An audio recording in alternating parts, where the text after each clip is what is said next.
So, welcome. Thank you, Wilson. You're the first person because I did one the other day and then it got messed up because the mic was on the wrong setting and then the camera, I didn't know it did that like shut off thing. Technical difficulties. Yeah, but that's okay. First jitters. It happens. But it does. Yeah, now we're here. We're here. How you been? Pretty good, just staying busy. Work's been crazy. Is it back to like fully normal? Yeah, there's tons of people moving here with which is COVID. Oh my gosh, dude. So everybody's buying stuff and the market's going crazy, so people are refinancing stuff and they got so much money to spend. So that was one thing I was gonna bring up is I've noticed how much more crowded it is here now than it was just even like a year ago. Oh, it's crazy. Because I love where I live and I'm really fortunate to live at the beach, but I walk out there and it's just packed constantly. Oh, I never go during the day. You just can't. It doesn't make me want to go. This is the only time you go, raining or when it's dark out. It's so, and it's not. It's not as fun. Like it's so much better when there's like less people. Like it gets so crowded and saturated with people. Like especially if I don't know if I told you I got into like prone paddle boarding. I have not heard that. But... so it's out there. I'll show you afterwards. It's this big, like 12-foot board, and you lie down or kneel on it to paddle, and it's just like this big thing. And when I try to go do this, just like I'm dodging through people and like to get out there, and it's a mess. And coming back in, it's like, what is that? And it's just like it causes a scene, and I'm just like, I'm just trying to like. They don't leave anything on the beach or so many people. Yeah. I'm just like, can I just do my thing? Like. I don't know. I'm realizing more and more that I don't like crowds. Yeah, especially, after COVID, you're just like quiet for so long here, and it comes after, you're like, oh, everything's like this all the time. You get so used to it, and you go out there and you're like, why is there so many people out? Like, where do all these people come from? Yeah, I really think I don't like large groups of people. Like, I'm finding that I'm getting more and more frustrated when I'm in traffic. Like, I'm turning into like an old man. I'm just like, I went to... So, my parents were redoing that Airstream. Okay, yeah. Yeah, so that's constant trips to Home Depot. Oh, yeah. Constant. Oh, yeah. And... Middle of the day traffic? Oh, my God. I never go. After, 4:30, I'm like, I'm going to go tomorrow. Or, It's so bad. Oh, yeah, it's horrible. And Home Depot is such a melting pot of people. I can see it you would think it would just be people, working on projects and, doing home improvement stuff, No. but it is everyone. Mm-hmm. And probably 3/4 of the people are not wearing masks. There's just and it's just crazy. And my parents usually get to the Airstream first, and then they get there, and then they start doing some stuff, and they always realize, oh, we need something else. So as I'm going, my dad calls me, hey, can you go pick these 3 things up at the Home Depot? I'm like, all right. Oh, you never get everything you need. There's never one trip. We've never done one trip there where we've gone, oh, cool, we actually have everything we need. Gosh, it's this, shit, there's that. Every time. Yep. And it's just far enough away to where it's kind of a pain. We have it at a storage facility, and it's probably almost 20 minutes from here, so it's 15 minutes from my parents' house. Yeah. And I feel like that's just far enough to where it's like, it's you're not going to run in there all day long. It's just a short drive. It's it's enough. But going back and forth, it's that's 30 minutes wasted. Oh, yeah. And that just gets really annoying. Oh, yeah. How far along are you guys on that? So it's a 1974. It's 21 feet. And when we first got it, we had to completely gut it. Okay, yeah. Completely strip it. We had to remove the actual trailer, take it to a place, and have them, re-weld parts of it. Oh, it was rusted away? Yeah, because the bottom part in the back where the shower facilities were, it had leaked naturally, and it just rusted through, so it was trash. So we just are at the point where we put the trailer back on and put the new base flooring on. Okay. And I haven't said this yet on YouTube or anything, but we've decided that we're gonna sell it, just because it turned into such a money pit that they didn't expect, and they planned it out, and they were pretty honest with what they thought it was going to cost. And my dad, he's good at this stuff. My mom was a civil engineer. They know what they're doing. They're smart people. Yeah.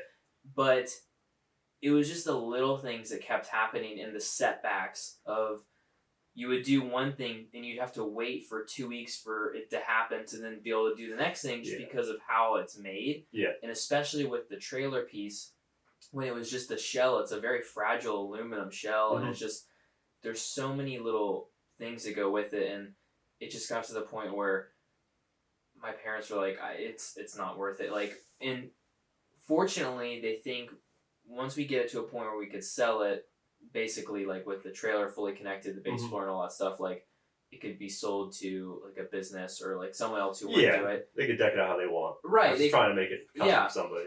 And fortunately, they're kind of in high demand right now. Oh yeah. Like for sure. They're very popular. That whole idea of camping and like living in something retro is so popular, especially with remote jobs. You can work anywhere. Why not work in the mountains? Why not work in a cool Airstream? Like, and I get it. Like, I think it's a very attractive thing to do. It's just, I think it's taking them more time than they expected it would.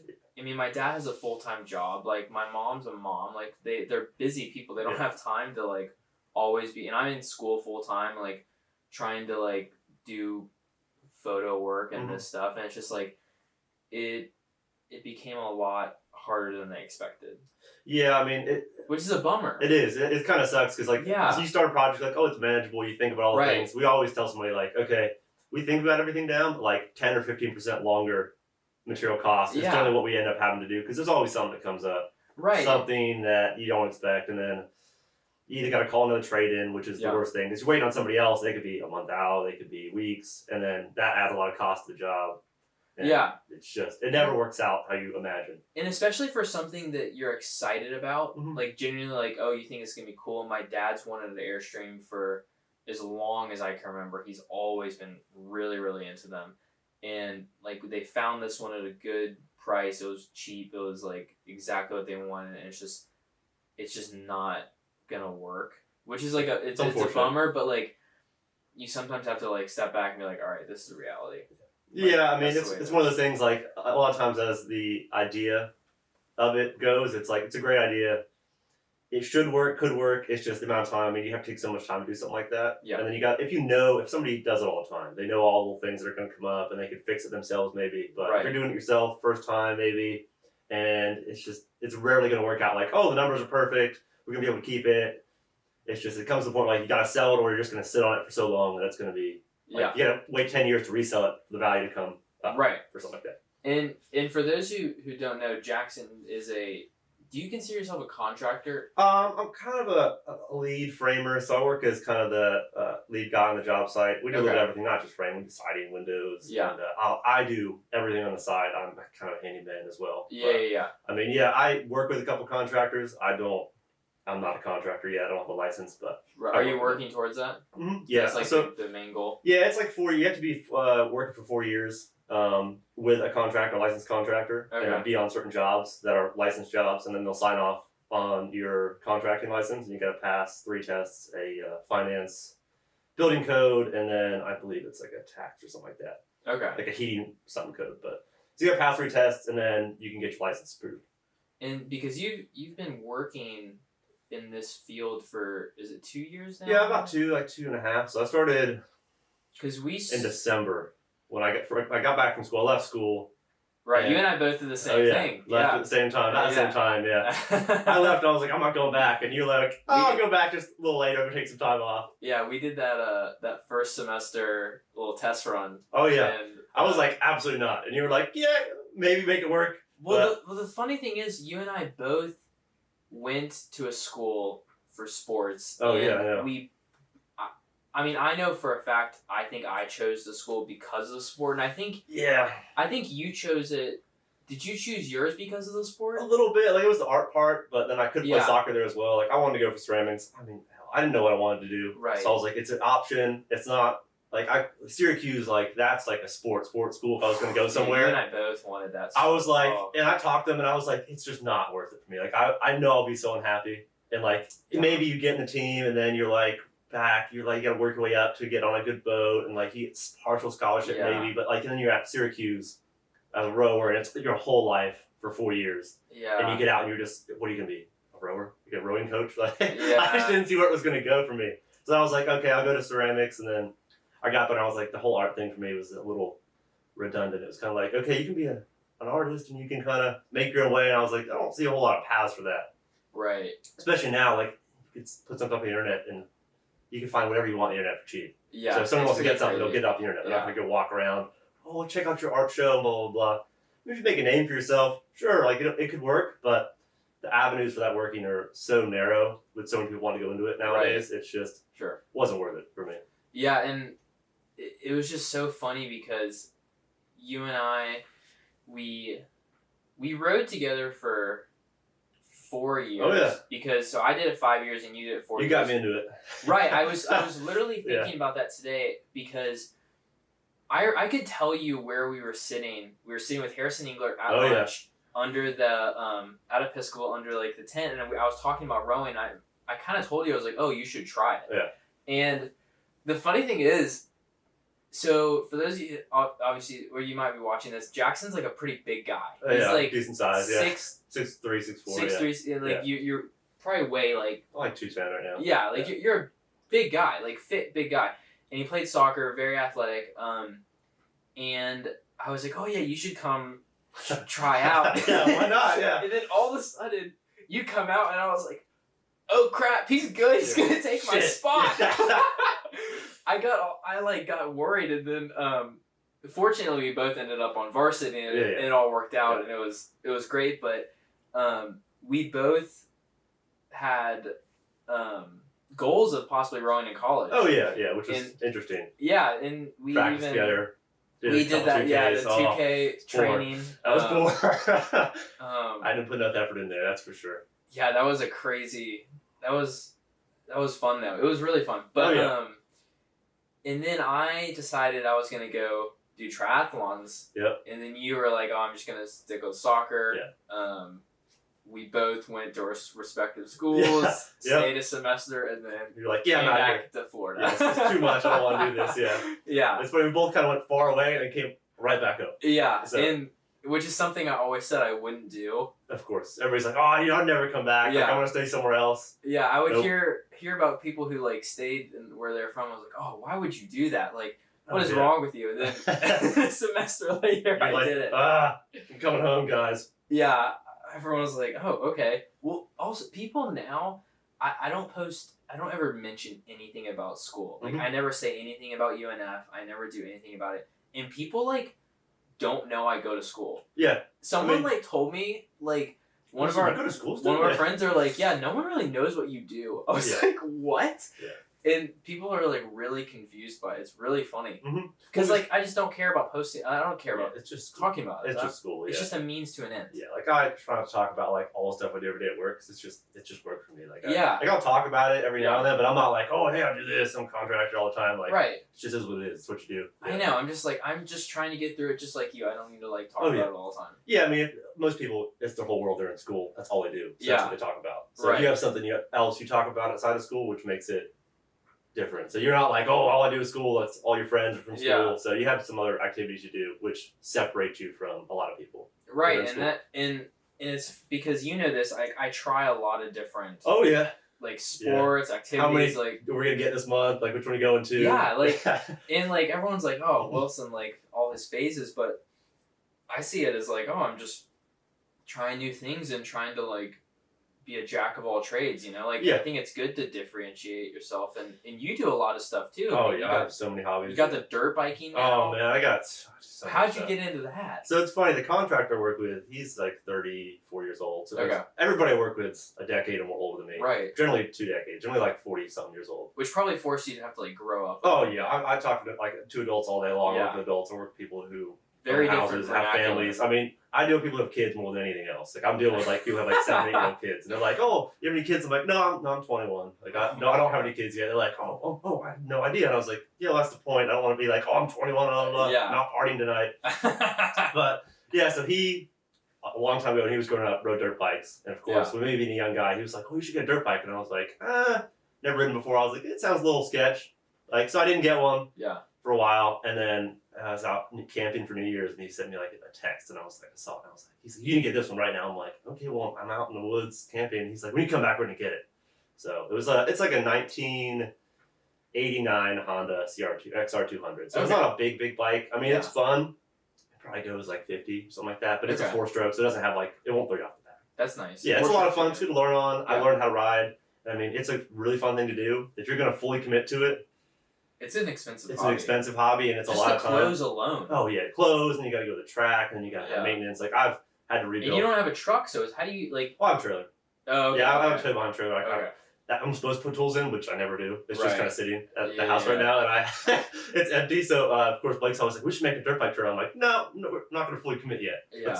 It's mine. Let's leave that. We have like 4 trailers already for work. Let's leave one empty." Right. But yeah, so I generally go with him. I leave it out to the place we go riding. It's out there right now. It's just sitting okay. And so I can go out there and ride whenever I want. But it's one of those things. It's like it's fun, but I don't ride it like every day. Like I'll go out there once a week, maybe once every other week. Well, so my dad, he grew up dirt biking all the time as a kid. Mm-hmm. He had ATVs, go-karts. Like his parents owned a summer camp, and so all summer until he was 18, like he would work at the camp and ride dirt bike trails. And this was in like North Carolina, so it was exploring is the best part. Yeah, it's like as far as you want. Ideal dude childhood. Yeah, I mean, like it doesn't get any better than that. Yeah. And I should also mention the camp was an all-girls summer camp. Yeah. I mean, it does not get any better than that. Riding dirt bikes around, looking cool, And he also, that's where he met my mom. So it worked out well for him. It worked out well. Yeah. But so I've always been like, oh, I want to try it. Like I want to get into it. And for Christmas last year, they got me. Well, beforehand, I was like, I really want to get a dirt bike. Like I know I would get into it. Like I think it'd be really cool. And they're like, all right, well, hold on. So what they do is they get me a class for me and my dad to go to, and basically where they like teach you how to ride a dirt bike. Yeah. Okay, so we're like super amped up about this. Like, oh, this is gonna be really cool. I'm gonna finally learn how to ride a dirt bike by a professional. Yeah. So we go and we drive, and we're driving around. This is like in the middle of Florida. You know, like the part of Florida that like nothing. There's nothing there, and it's like really just bizarre. Flat. Yeah, and it's just like you have no idea what's going on. And we show up, and we're looking around, and there's not a sign. There's just farms. We're not even sure if we're in the right place. And we just pull up, and all of a sudden this other dude pulls up, and he's like, "Oh, you here for the dirt biking class?" And we're like, "Yeah, I guess." I think so, yeah. And he's like, "Oh, okay, I'm Bill," or whatever his name was. Like, I'm in charge of the company. And we're like, "Oh, cool, nice to meet you." He's like, "Oh, come on in." And by come on in, he meant like drive down this like little driveway to this like little, probably like 2-acre flat land, and there's like a little like 300-meter dirt track in the middle of it. Like 300 meters like tops. Not big. Not big. And this is like it's shaped like a track. Like it's not a perfect circle, but it's got like 2 straights.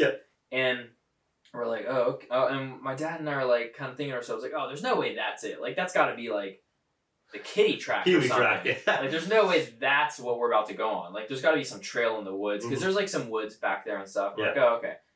So then another dude shows up, and then a dad and a son show up, and Bill's like, oh, this is Jim, whatever his name. He's gonna be in charge. I'm gonna go and teach another class.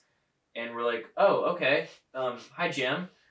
And this dude is very, like, follow the rules, probably has a military background, and he has this big textbook, and he starts reading it word for word.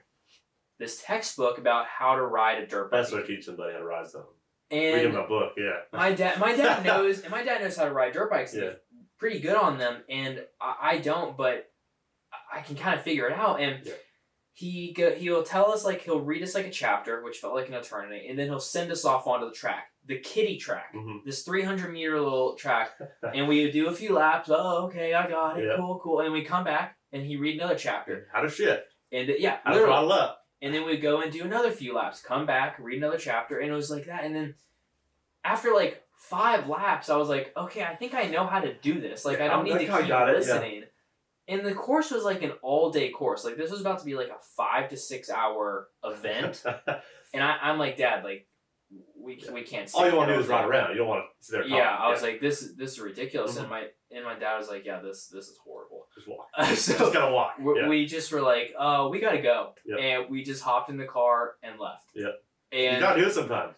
And I mean, it was helpful because I know I'm not really into dirt bikes. I don't need to get into dirt bikes, and I know I will never do another class like that. Absolutely not. Because it was horrible. Yeah.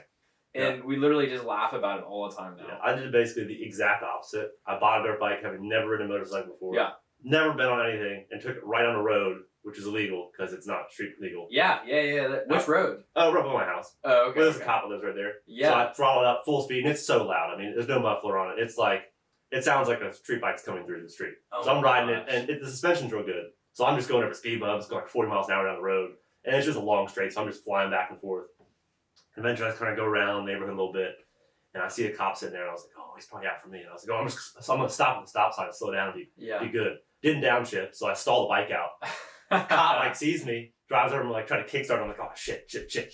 Yeah. He comes over, he's like, you need to go home with that. You can't ride out here. I'm like, oh, yeah, I was trying to obey the law and stop, and I was turning around and going home. He's like, yeah, I can tell you're new. And I was like, thanks. It's like, thanks, I know. He's like, you need help start that? I'm like, no, I don't need help start the bike, man, thanks. And I took like 5 minutes. He's waiting there for me to start it. I felt so bad. I was like, it was out of gear, then I flooded it, and I was like, oh, shit. I get home, I'm like, I'm not riding this around the street anymore. This is so embarrassing. God. Oh, it was so funny. The neighbors were like, one of the neighbors was like, rev it up, like pop a wheel. I'm like, this thing could not pop wheelies. So I'm like revving it up. Like, I don't even know how to start it. I can't pop I wheelie. can't pop a wheelie. And I was like, I'm gonna go to the woods next time. I didn't fall at least, but that is hilarious. It was so bad. I got home and I was like, man, how did I manage to stall it in front of the cop? Like, it's like the worst escape anybody's ever had from a cop. We see him, stall it. I'm in like third gear. I'm trying to downshift it. Then I flood it. Then I have to turn the choke on. Oh my gosh. And it's a Kickstarter. It's an old bike. So I'm sitting there kicking it for like 5 minutes, like 100 times. Oh, dang. That is hilarious. No, I learned how to ride. I mean, that's the best way to learn is just get out there and ride. Yeah. So, I mean, it's fun if you have a place to ride. Like the guy from work, the contractor I go with, his uncle owns some property. So we go out there and ride on his property. Yeah. And it's a good couple miles around. So there's a little lake and stuff like that. It's better than a Pee Wee track. Oh, for sure. Like, so there's a big mulch mountains you can ride up and stuff like that. That's cool, yeah. And I mean, it's some fun, but it's like, if I didn't have that, I wouldn't own a dirt bike. So. No, and that was also the big thing was I would have to drive so far just to take it somewhere. Yeah. And I was like, gosh, like, that seems so counterintuitive to me. It's just such a day. It's such an event. And I was like, I'm not into it that much. Like, I mean, I'm not racing. I'm not. Yeah, like I'm not. I told the contractors I work with, like immediately, I was like, I'm never gonna race. Like, I promise you, I won't race. Like, I'll get it. I wanted to learn how to ride a bike. That was the main reason I got it because I wanted to have a street bike for a while. Yeah, you talked to me about like getting like a road bike. Yeah, I wanted like a Kawasaki or something like that, or a Honda like 600, and I was like, that's crazy. I talked myself out of that, and I was like, I'm gonna die. So I didn't get it, which is a good thing. It was terrifying. I would have 100% killed myself by now. Oh my! I don't understand how more people don't. Oh yeah, I mean, like a day like this, a little bit of water on the road, and the thing's just no traction. So you're gonna slide out. So. And you're in such an aggressive position. Mm-hmm. Oh, sports bikes, yeah. You're not like in a balanced position, like at least on like a Harley or like a cafe race. Yeah, you're just kind of sitting back. Yeah, like it's like a regular bike, and like you have a little more control. But like when you're in that like pocket. Oh, it's just for racing. Yeah, you're racing position the whole time. It's crazy. Yeah. Like I mean, I don't get how that's like people's like daily driver. Daily driver, absolutely not. It's like, only for fun. Like the adrenaline rush is like nothing else. Like when you get up like full speed and like you're maxing out, max RPM, and you have like a dead straight road. Oh, like the rush is great, but like every day, one day you're gonna get hit by something. You're gonna hit something. I think it's just a matter of fact. The main thing is just people around you. Like I'm confident. Like I cannot crash or not slide out. But if I'm riding on a road, especially around here, any time of the day that's not like middle of the night or early in the morning, there's gonna be somebody around you who's not paying attention. Like I almost get hit in my car every day. Like I wouldn't want to be on a motorcycle. Just like a little, and they can't barely see you, so you get tapped by a car. And you're on the ground. When you're going that fast in that position on that type of bike. There's nothing to do. Yeah. I mean, it's insane. Like, you'll fly off the road. Yeah, I mean, like you get a respect for on a dirt bike, which is why I wanted to start there because like, you can fall, you're in the dirt. Like I've fallen plenty of times. You're on the ground, but like you realize the second that bike's like not centered and like it's off its axis a little bit, it's so heavy. They're 200 pounds. I mean, a street bike's 300 to 400 pounds. If you're leaning a little bit, there's no like, oh, I'm just gonna stand it back up. Like it's a lot of weight. Like there's no like, oh, I'm just popping right back up. it's generally going to go if it gets off. That you lose your grip or you get off your axis a little bit. Totally. No, that's like one of my parents' like rules with me is like, don't get a tattoo. Yeah. Don't get a dirt bike or don't get a motorcycle. I think that's the only two. There's like the big, like, please don't ever do this to us. When most parents think about it, like, okay, I don't want my son to have a dirt bike or a motorcycle. Right. I don't ride in the street, and I don't want him to get a stupid tattoo he's going to regret. Yeah, and I agree. I totally, I don't care about tattoos. Like, if you have them, great. Doesn't do anything for me. Like, the only time, and I've told this to my parents, that I would ever get one for two reasons. One, if I was in the Olympics, and my parents agree with that, they're like, that's fair. Oh, yeah. Life-changing event, yeah. Right. Like, that's a big deal. And then, second, if you're, like, special forces in the military. Mm-hmm. Yeah. I think because that's more of, like, a memorial to, like, the people you possibly have lost. Yeah. And it's your training, how long you've been in the military for, like, the whole brotherhood and all that. Right. I think those are the only two reasons I would ever get a tattoo. Yeah, I mean, I just think any other reason you're gonna regret it because there's no thing like imagine a song you're like, oh, it's the best song ever. I'm never gonna like. It's not gonna be that. It's not gonna be best for a month. Yeah, you're gonna hate it. Yeah. No, very rarely are you gonna have something. I mean, like family, maybe like a parent passes or something like that. You don't want to forget it. Like, you already have tattoos, right? Sure, understandable, but yeah, I mean, for the most part, it's one of those things. It's like you're showing off to other people most of the time. Like it's for other people's. Yeah, it's not for yourself. Generally, that's so true. And I actually, that thought made me think of the other day. I was driving, and when you look around, you see like, especially with trucks, you see trucks that are really souped up, and you've got a lot of cool like bells and whistles on them, and it can be like this for like other cars too, and like all these accessories on the outside, and the inside of the cars are still the same. And I was thinking about this because if you really think about it, all of that on the outside of the car is for other people. Of course, yeah. Because the majority of people who see that on the outside is not you, it's the people on the outside. You see the inside of the car. Yeah. No one sees the inside of the car but you. So why not instead putting those resources and that money that you put on the outside to the inside of the car and make the inside of your car nicer? Because you're in your car all the time, but you're not outside your car looking at it all the time. Yeah. But no one does that. No, people, I mean, the ego thing is the biggest killer for most people is they think like, oh, they don't even think about it as ego. They just think like, oh, I want to make the outside of my car nice because like, everybody sees that and like, who cares? Like, who cares? I work and I do everything and I have basically a sedan kind of car. Like I don't have a truck and I can do, I have thousands of trim tools. I have everything. I can go trim somebody's house out of the back of my car, frame a house out of the back of my car. Your car is packed to the brim. Oh man, it's always full of something like. Ford needs to like sponsor you just so they can like show like how much space you use. It's insane. Like I have the whole back of the car filled. I have like I can do I can do a whole job. I have ladders in there. Right. I can get a miter saw in the back, which is this huge cutting saw. It's like giant. It's massive. Yeah. 12-inch blade. Like I can trim a whole house. I'm like usual. Like and then I can put 16-foot boards on my roof racks because you can't put them out of the back of a truck because it sticks too far out. So I can actually carry full-size lumber.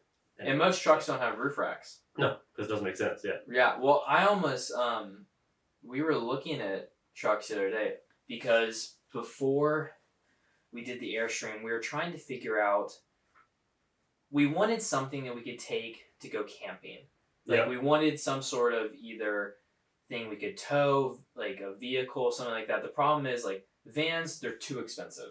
Yeah. Like, to get a used one, they have over 100,000 miles. They're American made. They're not going to last long. No. And then to get a new one, it's like $40,000 for a cargo. It's ridiculous. We're going to get one for work soon, a used van. Yeah. I'm going to start driving it as like our work van. Yeah. And it's like a Transit or something? Even a used van, it's like 10, 15 grand. Oh, God. And it's 100,000 miles plus. It's so bad. Basic. Yeah. And for something that you would want to use for like driving across the country to like camp in, like that's not the most reliable thing. No, and I mean the space to like if you once you fill it up and get it packed in there, it's such a small space. It's so narrow. Yeah, you can't get a bed in there. You can't have a kitchen set up. Like it's any of that stuff's gonna have to go on top or outside somewhere. Right. It's hard. And so have you seen those truck bed campers?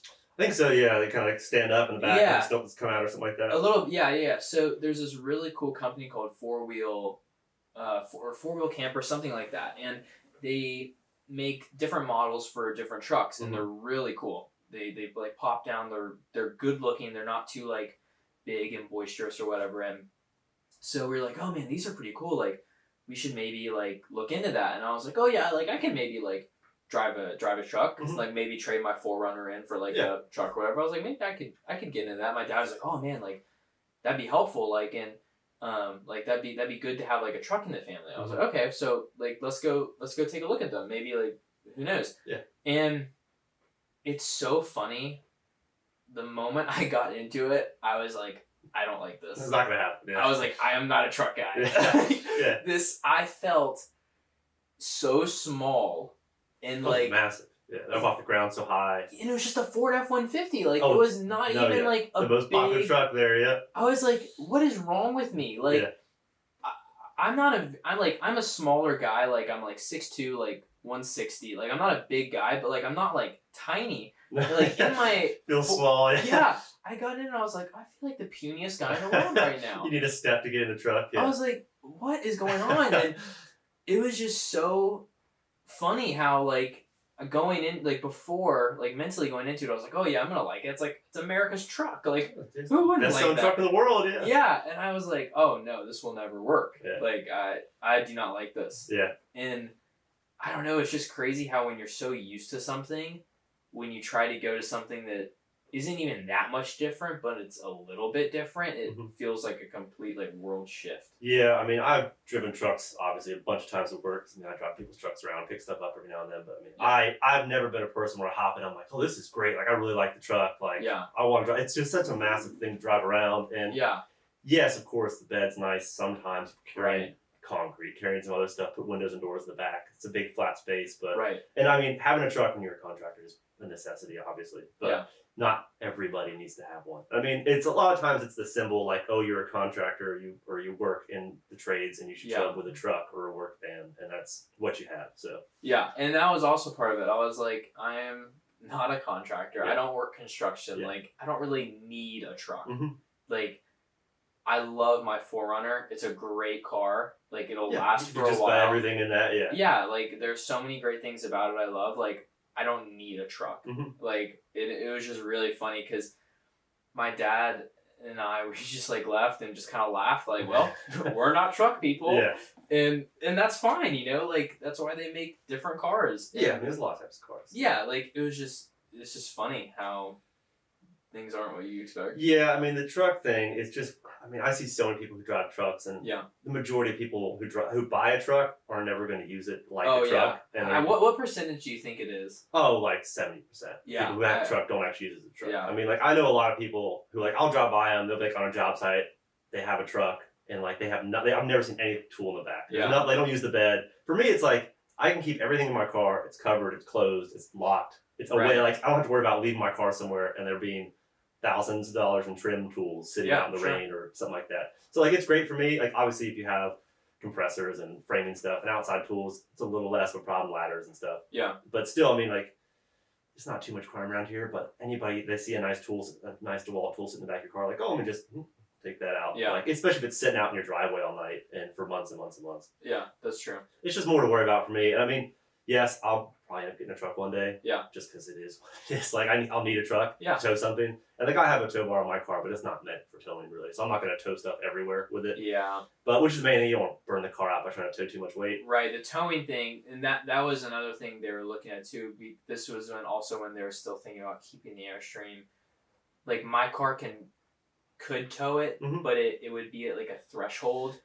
And it's just like, bad for life of the car. It's bad for the car.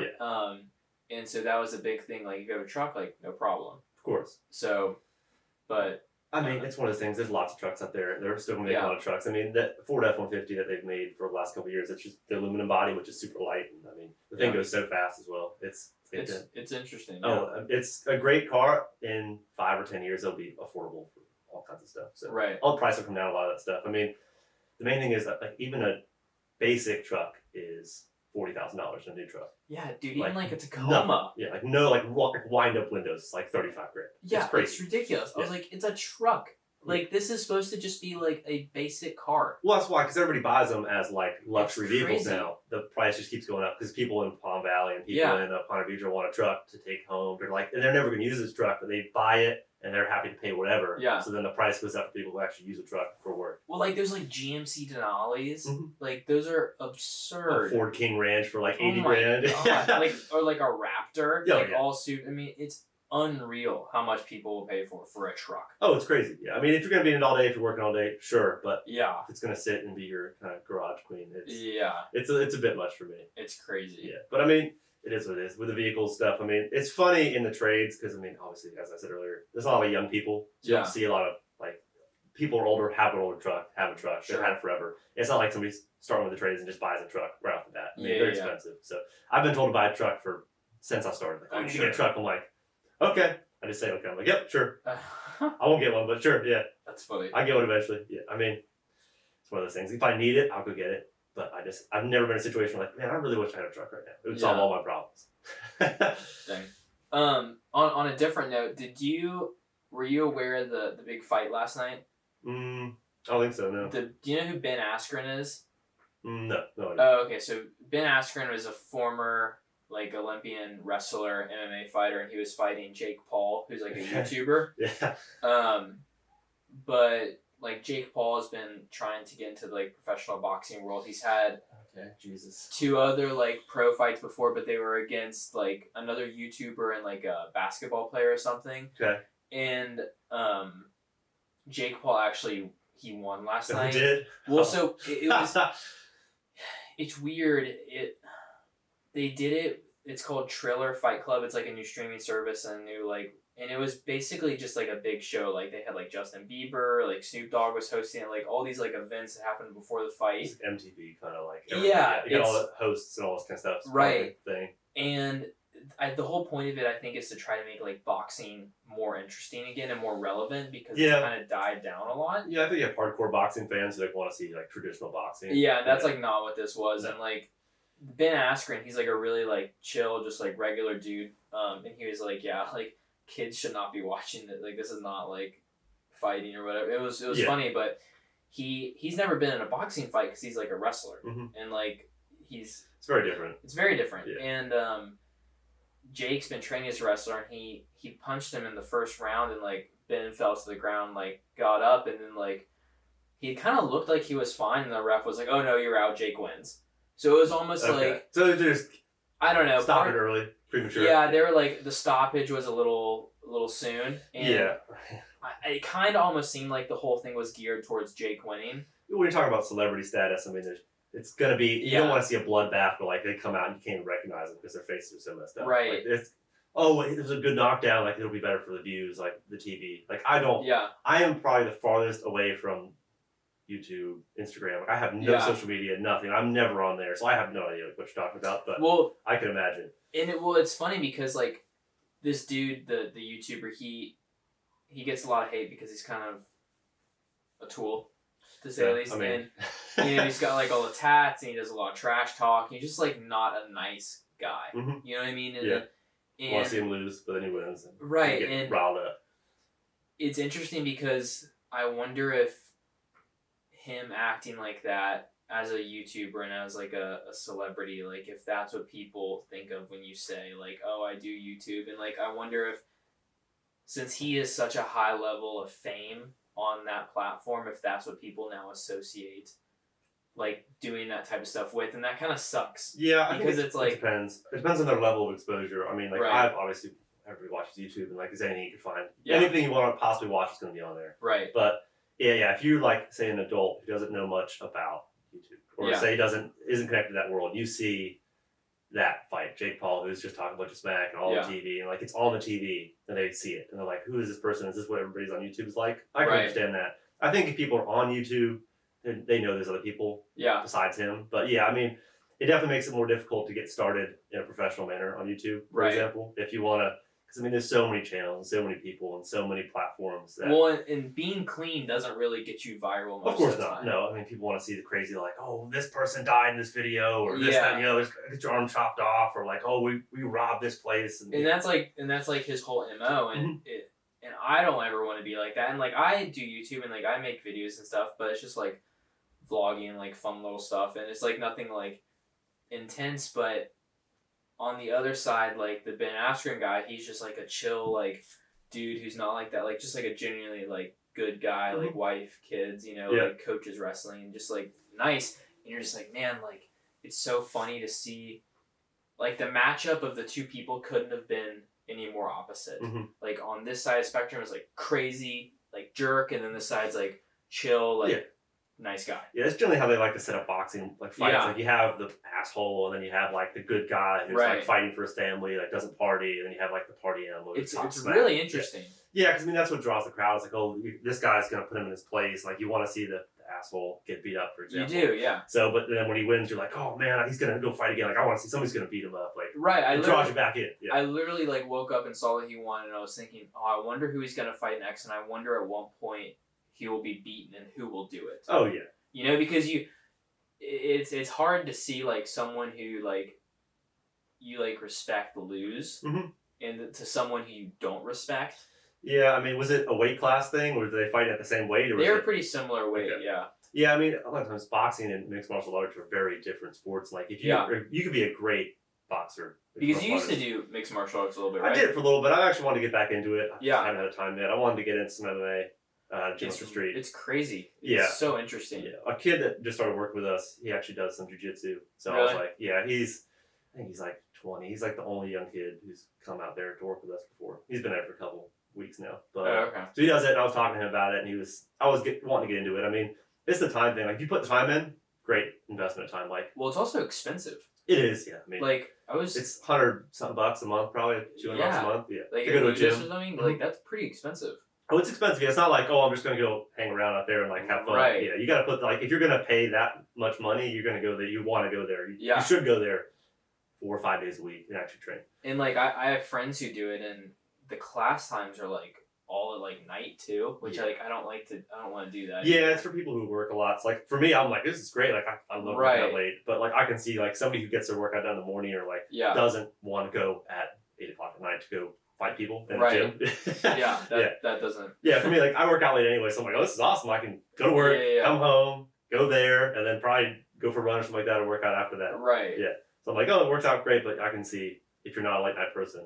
Well, what I was wondering, so the guy who I was going to do the first episode with, who had technical difficulties with, I was commenting, I was wondering if it would be harder for an MMA fighter to fight a boxer, because throughout the fight, they have to restrict themselves because they can't kick, they can't grapple. So they end up wasting energy doing that. Whereas a boxer who has only ever done boxing and all they know how to do is use their hands, they can just put all of their energy towards that. Yeah, it's absolutely. I mean, it's going to be an unfair advantage to the person who just boxes, because you go into this kind of like trance, like going fighting, and you're not thinking about every move when you get into a fight, especially in MMA. Like if you trained for 4 years, 5 years, 10 years in MMA, and then you go into a boxing ring and you're trying to like, your instinct is grab his leg or it's second nature. Yeah, you're not going to think about it. It's going what you want to do. So if you have to think about not doing that the whole time, it's just going to be harder for you to focus on the fight. Yeah, so. and I watched some of the fight, and it was really interesting because you could definitely see, and even like the commentators were like, Ben Askren, the wrestler, he looked like a boxer from like the 1930s with his like how his stance was. And, like, it was just like, because he just doesn't know, like he hasn't been doing it. And I don't know. It's kind of sucks that was the example that they used to like claim that like this YouTuber is now like a pro boxer and like actually did an actual fighting. It's like but actually fight someone who's a boxer. Yeah, I know. I mean, that's the whole thing. Is like if they fight somebody who's actually good, they're probably they're probably gonna lose, and then the hype's gonna fade away. Yeah, so I mean, it's just like dragging it out as long as they can. But then if you're a professional boxer, why would you want to fight some kid and give him a title shot or a shot at actually beating you? Like, because if he did beat you, it would be like, are you kidding me? Yeah, of course. Like you're gonna get shunned by every one of your fans. Yeah. And I mean, like, it's not even worth the risk. Like, sure, you can make some money on it, but like your whole career after that, if you did lose, and there's always a chance you could lose, especially in a boxing match, get knocked out, get like a hit or something like that. I mean, it's not worth it for somebody like who has a title or already has a reputation in a boxing division, and doesn't want to risk that for a YouTuber who's talking shit. Yeah, it's probably all social media stuff too, right? It's all back and forth, this, that, and the other. Yeah, and that's what I was wondering. I always wonder like how much of it, like the banter and all that stuff, is like orchestrated. I mean, because I feel like it has to a degree, because like we said, like that sells tickets. Yeah, I mean, it may not be like orchestrated, like, oh, they talk back and forth to each other, like, oh, we're going to say this and say that, but I'm sure Jake Paul knows when he says one thing that it's going to get a reaction. You say it for the reaction, not because you may believe it. So you're not saying things the truth, obviously.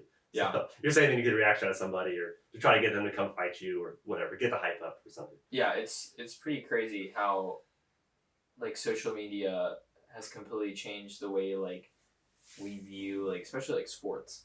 Yeah, I mean it's an interesting. I mean obviously you've done almost every sport I can imagine. Yeah. So and I mean you know what it's like. You can get into a sport and like there's a following behind it, but then the Instagram or the social media following for a sport is maybe very, very different than the actual sport itself. Like all the training that goes into a sport, all the time you have to put in to get good at it. Yeah. You're not going to see that. You're going to see the finished result, this, that, and the other. And it's the hype stuff. They want to see like this crazy. They don't want to see like a road race that takes 2 weeks. They want to see like the one fight one night. That's crazy. So people don't want to invest as much time as you would need for like maybe a more professional sport or a sport that takes a lot more energy, a lot more like mental capacity than a half-hour fight or a 10-minute fight or whatever it is. Well, it's all about the highlight reel. Of course, yeah. Everybody wants to see the best thing, like, oh, this championship round, this, that, and the other. Yeah. They don't want to see any of the training, any of that stuff.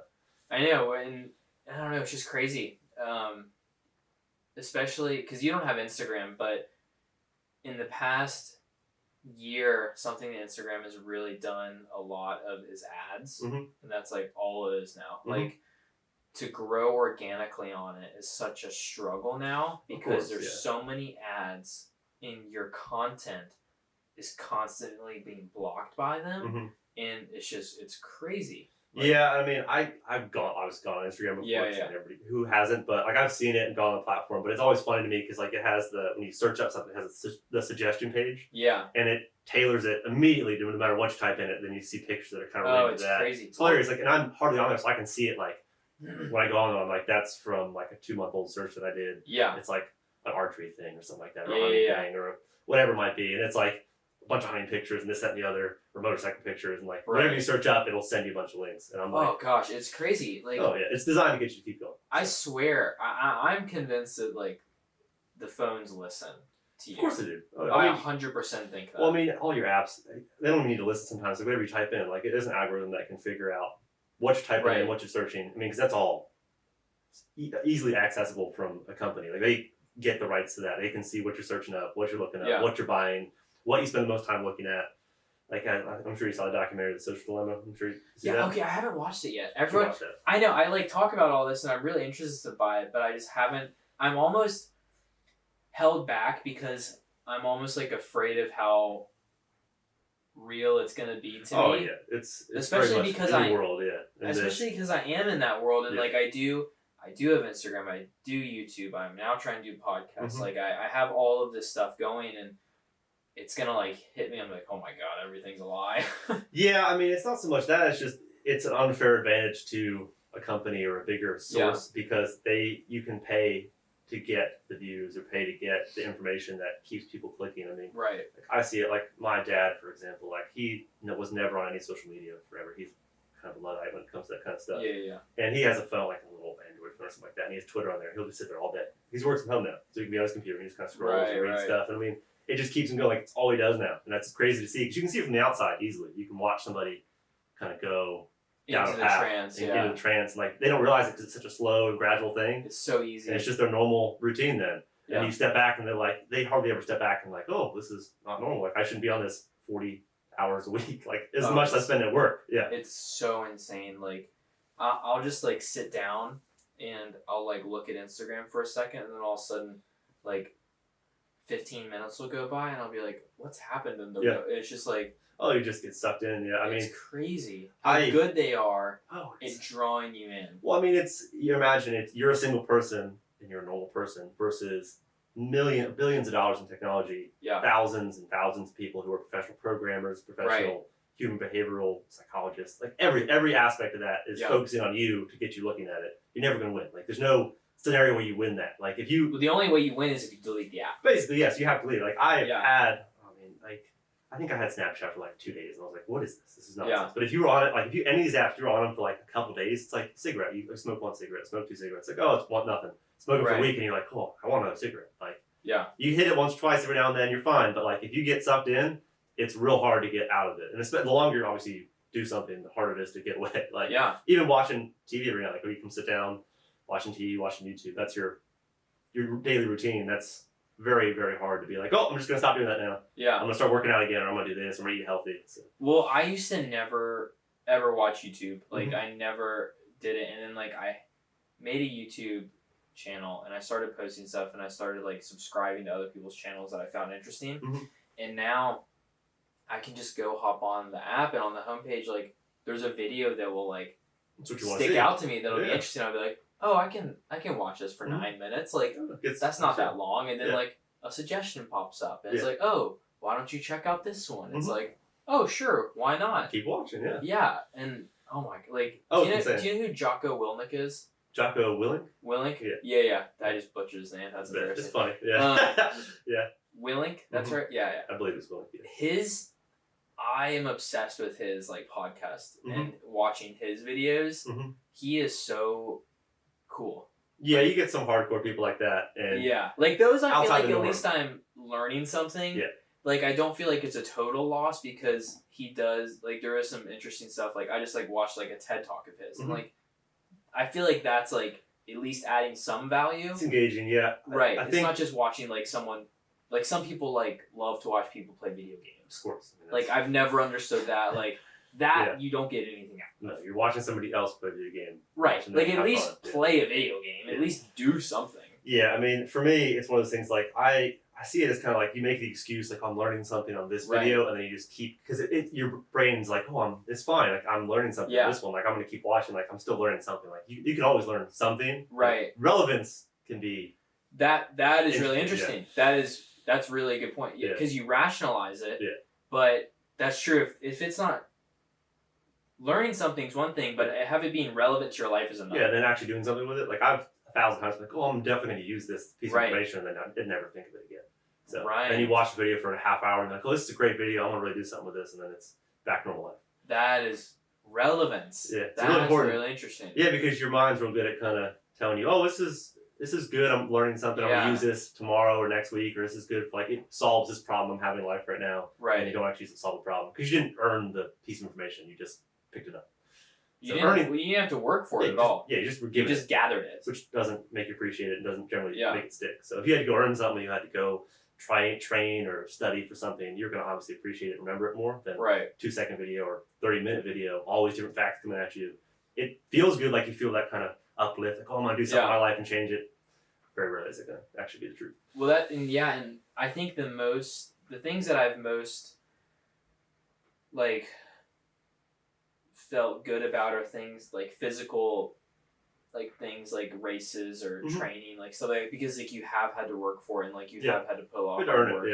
And like those are like probably a lot of people will say like school, but to be like I don't try the hardest in school. Like I'm not gonna deny it. I think a lot of people you know what I mean? Like school I'm trying hard, but against what? Like what are you gauging that off? Right, like you're not fighting someone in the classroom. No, like, it's most people let themselves off the hook quite a lot with that kind of stuff. Like, I did it all the time. Like, oh, I'm trying hard in school, and I get out of school, and I'm like, I didn't do shit in school. Well, I passed because I was just fucking sitting there. Well, in Episcopal, my whole thought always was, oh, I'm gonna row in college, so I don't need to worry about my grades now because my physical abilities will allow me make up for it to get to college. Yeah. And boy, was I wrong. Oh, it doesn't work like that generally. No, because which was something I didn't expect because like I talked to like good schools. Like I was when I was lightweight, I talked to University of Pennsylvania, the Ivy League. I was like, oh yeah, like I had a phone call with them and they were like, yeah, your 2K score is good. Like I remember you were like it was going good because you lost a lot of weight when you were doing triathlons. So so I became a lightweight and I was pretty good. And then I did cross country and then I got really fast. And I was like feeling good, and they were like, "Yeah, your GPA needs to be, and it needed to be like 0.5 more than it was." It's not impossible at a certain like, senior year is not gonna happen. I was like, "Oh, okay, like, oh man, this is not gonna work." I literally was. It was the summer I went to be a camp counselor in North Carolina.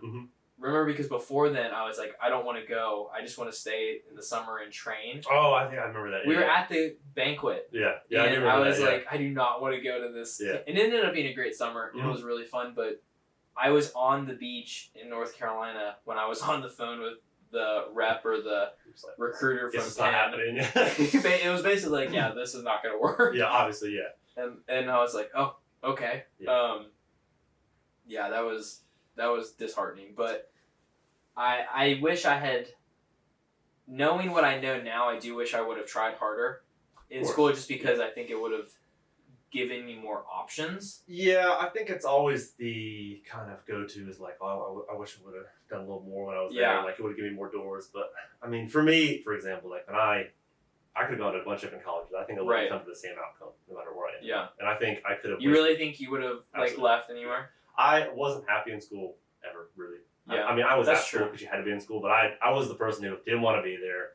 I was in an art classroom, avoiding my other classes. I didn't do well in a lot of the other English classes, reading, math classes. Right. No matter what, like, I just wasn't, mainly because it was my effort wasn't there for a lot of the stuff. Like, I didn't work hard enough some of the freshman, sophomore years to be able to enjoy junior and senior year as much. So I'm not going to have fun. But then, for me, if I were to go and say, oh, if I would have worked harder all through high school, I would have had be much better off. I probably would have ended up close to where I am now. I would think it may have taken longer. I may have done better in school, which actually probably would have been worse because I would have been in college for a year or two and then realized this isn't for me. Yeah. So I think for me, I was so kind of not enthralled by the school experience that I was kind of looking for a reason to not be there anymore. And for me, when I was like, oh, aren't things not working out well? I don't see a future in this. The school itself isn't really for me. I was kind of like, that's a good excuse for me not to be here. So I think if I would have been doing great, having fun, studying hard, working hard, I would have maybe stayed for longer and then got out and been like, why did I spend 2 years in school? I'm not sure if I would have ended up here if I had gone to a different school. You might not. I mean, like, I think... Because I left there because I did not want to do triathlons. Yeah. And if I was somewhere else for a different in sport, a school I didn't like or for a different sport, I think I would have stayed because on the very first day, I told my parents, I was like, I don't want to be here. Yeah. You like, kind of get that feeling when you, like, I first got there and I was like, man, I don't think sucks. this is for me. Yeah. It's hard. Well, because then when you try to rationalize it the whole time, you're like, I need to be here, I'm going to make this work, blah, blah, blah. And then doesn't obviously work out a lot of times, but like you try to make it work for so long. I mean, people tend to cling to things too. Like you get into something like, I've invested this time, I looked for all these schools, I finally went to one, I'm going to make it work. And you kind of force it a lot of times and it doesn't. It definitely, for me, it definitely was forcing it because I was like, I think to me, I was like, this is the best and only option. I need to go here. I need to make it work. And then I did shift my like mindset going into the summer going into freshman year. And for a bit, I was good. I was like ready. I was like excited about it. And then when I got there and I saw the reality, all of that went away. And it was back to, oh man, I messed up. Yeah, I think that's another thing too. Is like you can like over the summer I kind of talk myself into I'm doing all these ceramic stuff at home. Like I had a wheel and a kiln at home, so I was doing everything. And I was like, I'm ready. I want to go to school and learn all this stuff. And I got there like we're gonna start from scratch. I'm like, this sounds like a waste of time. Right. And like you build this whole thing up in your head like how it's gonna be, and you get there and it's obviously never gonna be the perfect vision you have in your head. Yeah. And then you're immediately kind of like, oh shit, I fucked up. Yeah, it's super hard, and I don't know, there's nothing like that can prepare you for not knowing what the reality of it's going to be. Yeah, I think I'd agree with you. I think the only thing that prepares you is doing it a bunch of times and realizing that. Yeah. And then you're like, of course, like the more you get, the more times you have that experience, you're like, but even then, like, I find myself doing it all the time, like, it's going to be different than this. Like, this job's going to be good for this reason or that reason, and I don't bid it right. And I'm like, why'd I do that? I've done this 15 times. Like, I'm making the same mistake over and over again. You just fall into that habit of, like, it's going to be better. Like, expecting it to be better than it is and talking yourself into, it's going to be fine, don't worry about it. Right. And you get there, you're like, why did I do that? Avoiding the problem now so I have to deal with it later. So that's what you're doing. So you're like, I won't worry about it now, I'll do it later. Yeah, I don't know. I mean, everything...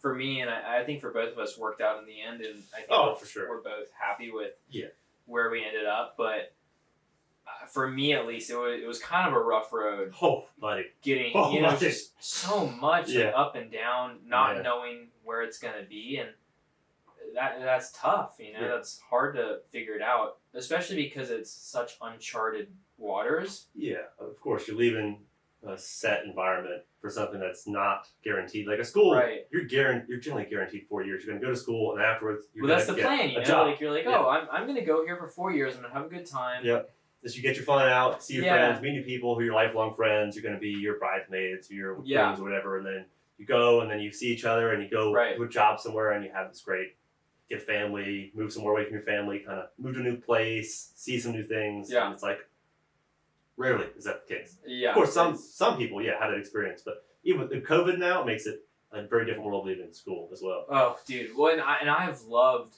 not having to go to class, for class. Oh, sure. For you, it's great. It is the best thing ever. Yeah. And we had one of my classes, the teacher at the beginning he was going through the list and asking everyone what they thought of remote learning and like virtual classes and stuff. And I literally was like the last one to go. And everyone's like, oh, it's like the worst thing ever. I feel disconnected. Yeah. Like, I'm not enjoying it. Like, it's so bad. One guy even goes, yeah, I'm really depressed and I'm just masturbating a lot. And I was like, what? Just tell it to your class is a good idea. I was like, what? Open book there. That's an open book. Oh my God. I was like, we did not just go there. Yeah. And the teacher just like laughed and was like, oh, TMI. And the kid was like, oh, TMI, but had to say it. And it's like, no, you didn't. No, you didn't. I didn't say that. Yeah. That's wanting to share things because you're not connected to your class anymore. Yeah. So you center attention again for a second. And he gets to me and he's like, oh, Wilson, what'd you think?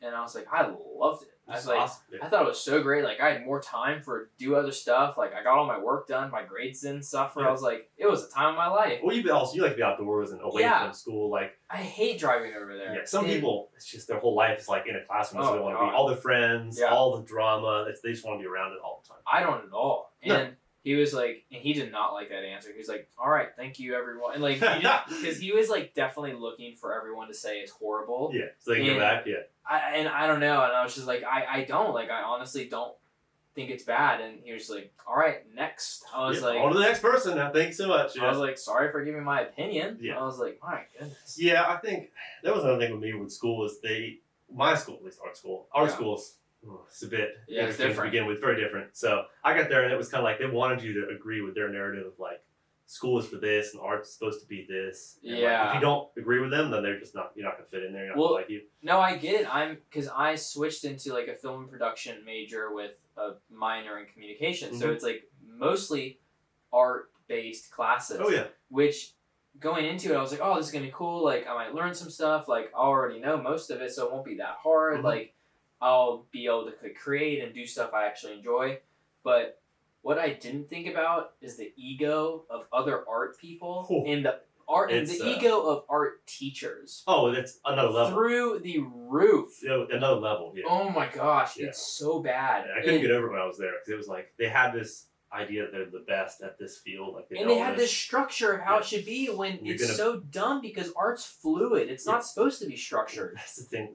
Probably of all majors you could ever take, art is the one thing where it's not. There's no set. There should not be a set way to do it. It's somebody else's view on it that you're trying to get. Like you're looking for somebody else to appreciate this for them to connect to it somehow. Yeah. It can't be one set thing because no person's gonna be like every person can't connect to one piece of art or one thing. Nobody's gonna like the same song. Right. It's not ever gonna be like that. So if you're teaching a set class where art's gonna be this way, you're butchering the idea of art. Right, and I really think art should be like an expression of one person, like how they like want people to view what they're showing. And like a small example that the main like one of the teachers who I've had issues with, we had to film shots, like different types of shot, like wide shot, very wide shot, medium shot, close up, all that stuff. And I would do the shots and I would do them to the best of my ability what I thought they were, and he'd be like, nope, they were too much headroom. Like all this like little minute stuff that's like it doesn't matter. Like when someone's filming a movie, they don't go, oh man, this wasn't a extreme wide shot, this was a very wide shot. Oh, the movie's ruined. Yeah, it doesn't matter. Yeah, no, I think the content is quite important. I think like if you're engaged in something, most of the time like you can see somebody's face, they're not like half their head's not cut off, something like that. The message is going to be the same, and you're still going to be engaged. If you're engaged in a piece of film or a piece of like photography, you're going to be engaged whether or not the shot's perfectly squared up or lined up or the edges are super crisp versus like having everything lined up perfectly but you're shooting out like a blank wall. It doesn't make much of a difference. Oh my gosh, this is and he would like take out. It was just so many points taken off for something like that, and I was like, this is ridiculous. Like, I mean, I just think there's a lot of things in school that can't be taught well in a classroom environment or in a professional environment like that. You can't. Like art is one of those things. It's very hard to teach in a classroom like as a set course, like a set of courses. Like for me, like they wanted me to take this drawing thing and this thing and this thing. And I was like, well, I don't. Like I can understand. They want to expose you to a couple different aspects, different mediums, different things, different people, different ideas. But at a certain point, you're going to bounce around so much and get so many different ideas that you're going to get to the point of like, why? Like, what am I here to learn about art? Right. What's your concentration? Yeah. Like, what are you trying to concentrate on? Like, you can do a little bit of everything like a jack of all trades, but with art, I think the best artists kind of find a field and they stick in it. There's no artist that's like, oh, I'll do this and this and this and this and this and this. Right, they find their niche. Yeah, you find a niche and you get real good at it and you become like the known artist for that. And I think trying to be a little bit of everything in art ends up not working out too well. I mean, I'm sure there's people who do it. You spread yourself too thin. Yeah, I'm sure there's people who do it, but it's just like anything, like if you do every sport, you can't be the best at every sport. You're going to be okay at every sport. Right. Like if you do one sport forever, you're a wrestler forever. You're going to be the best wrestler. Yeah. You're the best boxer, whatever it's going to be. But if you do boxing, MMA, running, surfing, whatever you're going to be good. You could be good at all the sports, but being the best is just not going to happen. So. No, I agree. Yeah, it's interesting. You got to make your mind up on it. I mean, it's like for me. Like I've never been a person who's like, oh, I'm gonna stick with this one thing and do it best ever. I'm gonna be the best person at this. Like I never found interest. And I know you've jumped through a bunch of different sports, and I just think the experience of a lot of different things is great to have, and to get some information from it and be able to do it is important. But mastering something and like to be at an Olympic level for something is such an investment of time and it's such a singular focus. I think it can not be healthy sometimes. It can kind of, that's your whole world, and if you do ever get there and you're like, okay, I'm here,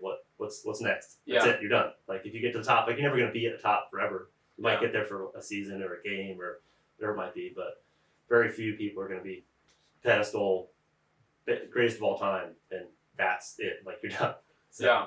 No, it's pretty crazy, man. It is. It's an interesting. I mean, it's a lot of those things, especially sports nowadays, because there's so many people who are in sports, and there's so many sports you can do, and it's affordable for a lot of people to do all these different sports.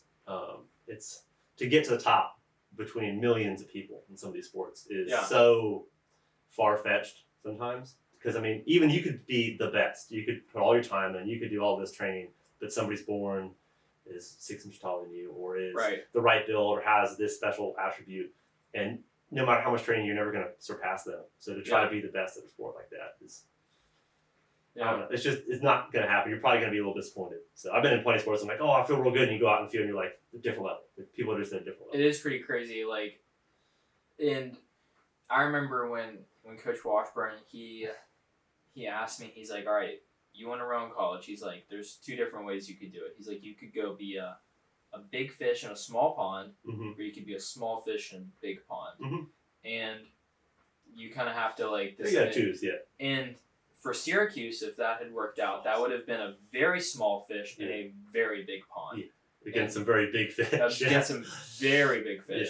But like I got offered like a spot at like Delaware. And like I think that or like to go to like a D3 school like Trinity or something like that would have been a big fish in a small pond. And I think that like with whatever you do, like you always kind of have there's always like a choice of what way you want to set yourself up. And I think now, like who I am now looking back on, I think it'd be more valuable to be a small fish in a big pond.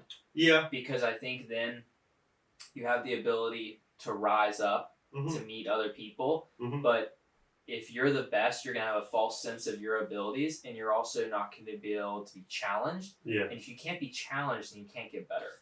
I would agree. I think it's important to do a little bit of both. I think having your ego checked by people being better than you is a very important thing. I mean, it's a small town mentality. Right. You're at a small town, and you're the person in the town, like everybody knows your name, and you're a big man on campus. Big man on campus walking around, everybody knows you, like girls, blah blah blah, and then you go somewhere else, you're like, oh, everybody's like doesn't know me. People know who I am. Right. They don't know my name. They don't care. Like this, people bigger than you, better than you. Yeah. It's an ego check. I think it's good. I mean, obviously, you don't want to be obscure forever. Like you want to have some group of people who understand you and who you get along with. But yeah, I mean, going somewhere where you're out of your comfort zone is definitely a good thing. I would imagine you were a big fish in a small pond in the soccer program. Yeah, a bit. Our program in general, I was the only, of course, sport. I was the only soccer guy, and one of the only guys in our program. I was like one of the 6 guys. In the whole okay. Like 110 people. Oh my gosh. And only one who wasn't orange hair. Sure. Yeah. Outgoing. I'm not going to say alphabet people. I was one of the alphabet people. Right. I was hated immediately, just because I wasn't like.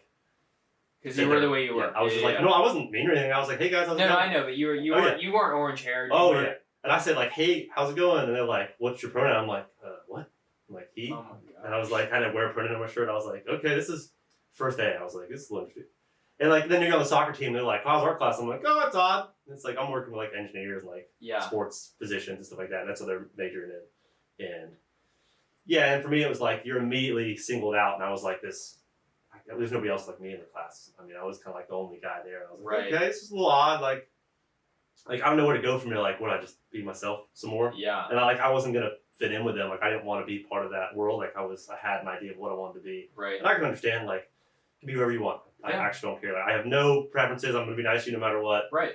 But doesn't mean I want to be like that. So. Right, and it's not fun for you to be in that situation where you feel excluded. Oh, I'm hated just for walking the room. Yeah. Right. That's not fun for anyone. No, of course not. And I mean, it wasn't a good learning environment either way, because I'm in the classroom and then I'm thinking about I don't want to go talk to these people because they're just going to be mad at me, and I can tell teacher I'm being this or sexist or this, whatever. Yeah. So it's just like it wasn't going to go well. I could kind of see that when I first got there. I was like, oh, this is not what I was expecting. Yeah, when I went to Queens, I was a very small fish in a big pond. Yeah, because a much bigger school. I mean, I looked at Queens for ceramics too. Well, just in the sense of the triathlon program. Oh yeah, I mean, I remember because like the kids there, like they've been doing it for like 8 to 12 years, and lifetime. I had been doing it for like a couple summers. Mm-hmm. Like it was something you got into, and you were great around here. You were like winning stuff, but you get there and they're like professional triathlon. Right. I mean, they're like legitimately like. They raced around the world and like they were like had been in the sport, like they just knew stuff that I couldn't even like comprehend. It was crazy. Yep. Yeah, I mean it's one of those things like you take it as you will. Like sometimes it's gonna be good, sometimes it's gonna be bad. Yeah. But I mean the experience itself it led you to not want to be there anymore. Right. But I don't think that's a bad thing. I think it was a learning experience. I think it was healthy, and Yeah. it did force me to like grow up and kind of like face some hard decisions. Mm-hmm. So I don't regret it, but it's just kind of crazy how it all works out. Yeah. Did I ever tell you how I left school? Why I left school? Or like how I ended up leaving? Okay, so it's actually a really bad, it's a funny story. You were talking about earlier like how it was a rough transition. Yeah. Full house. So I did a bad choice. So I, of course, thinking my mom is in education and she's very much like, she wanted me to be in school, like go to these pro-education. Pro-education. Yeah. I mean, she understands like I've never been the best at school, but she's never been like, oh, you don't have to go, or don't worry about it. Right.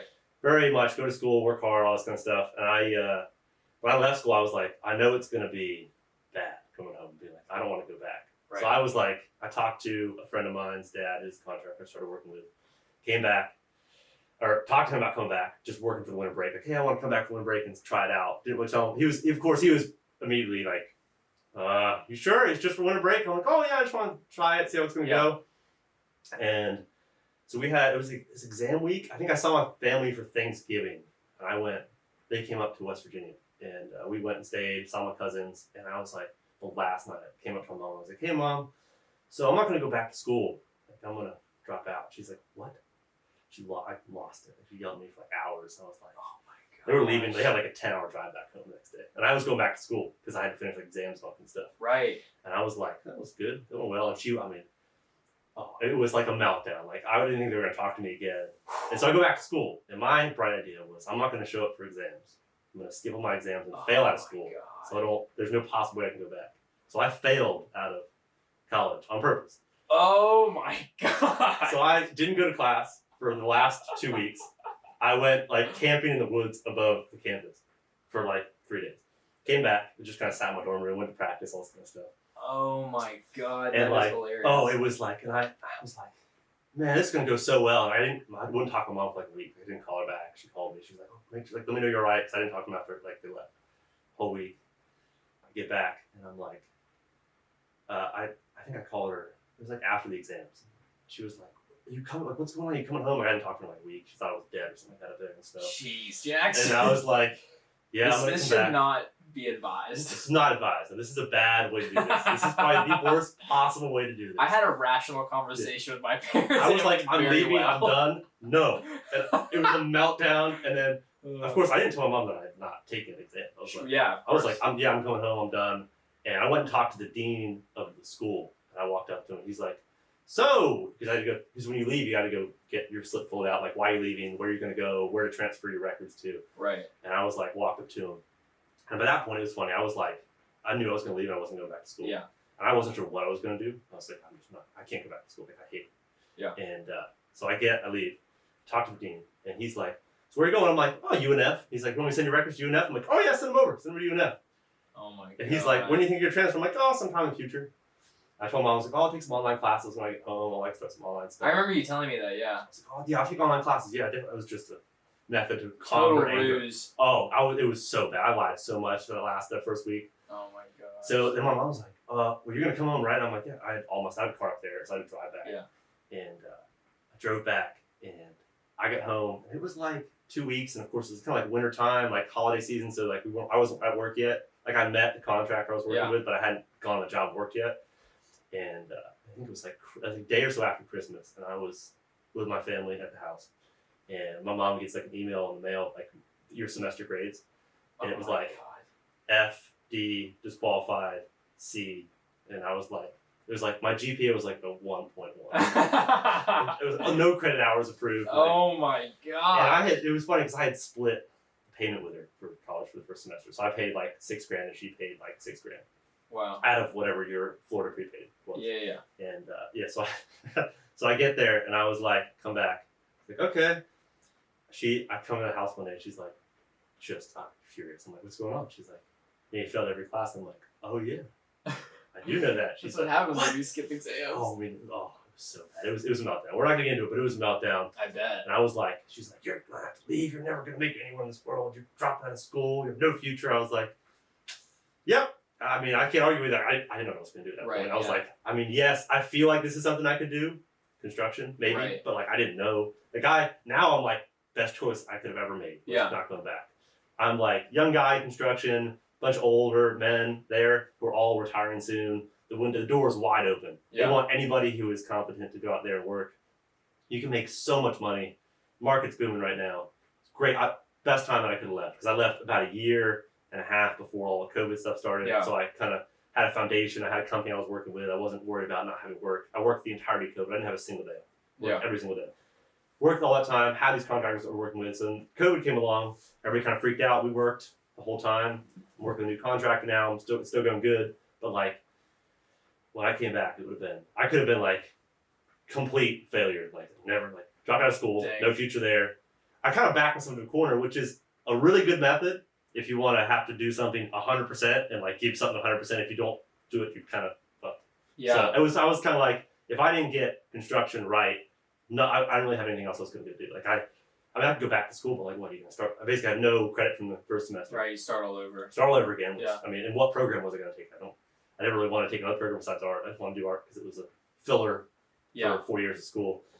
And so now I'm like, oh, best thing ever. Like I put myself into a corner and I had to fully invest my time and energy into something, which is a great method for some people. If you back yourself up, give yourself one option, put all your energy into one option, which is what I did. That was all my focus. I didn't talk to any friends really when I came back. I didn't hang out with guys from work after work. It was kind of just like I go to work, I learn about work, I pick up tools, I try to do everything. I got side work going, and I developed a really good work ethic and a commitment to like myself when I came home. But it was about a 2 or 3 month period where I was like, okay, this could go real bad. Yeah. I was making no money. I was making like $10 an hour. I was like, this is shit. I'm making like $400 a week working 8-hour days on a construction site. Yeah. Because of course, I just like hard work. I'm up building all day, and I was like, man, this is pretty bad. I was like, I don't know about this, because it's like you get to a point where I was like, I was committed to staying in it and working, but I was kind of like, man, I'm gonna make a lot of money, live with my parents again. Like, this is not a great situation. I dropped out of school. Like, I'm on the teetering edge of kind of like, that's where you hear that's like a bad story, like somebody goes to college, drops out, and ends up in the trades. Could have gone very bad. Yeah, like normally when you hear that, you're like, oh, he messed up. Like you did something bad. You dropped out. You're in the trades. Like that's why it's funny, because there's a stigma against like going into a trade, because it's like it's what you do if you mess up, which I think is a bad idea, because there's a lot of agree. Yeah.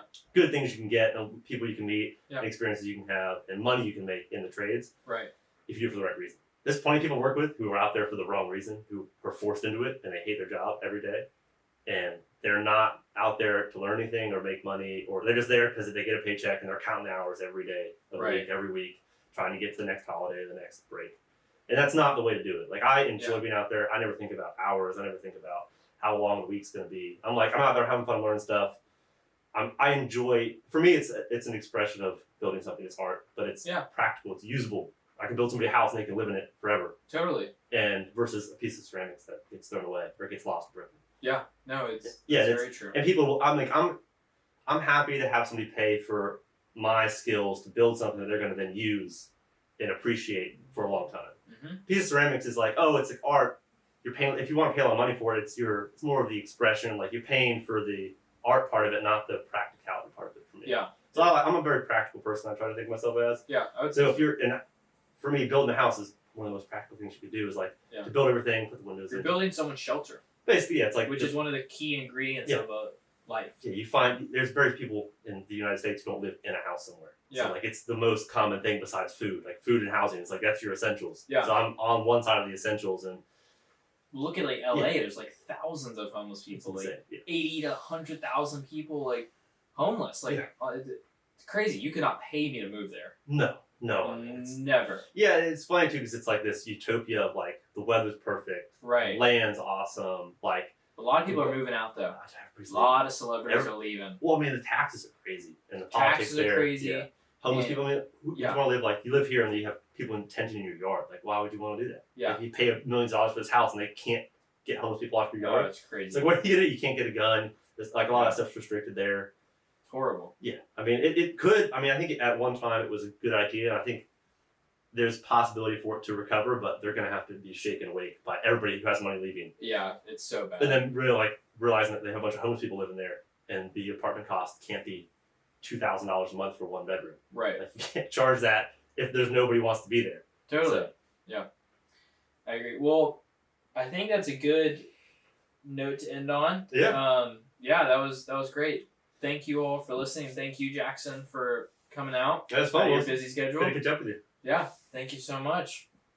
All right, I'm gonna hit pause.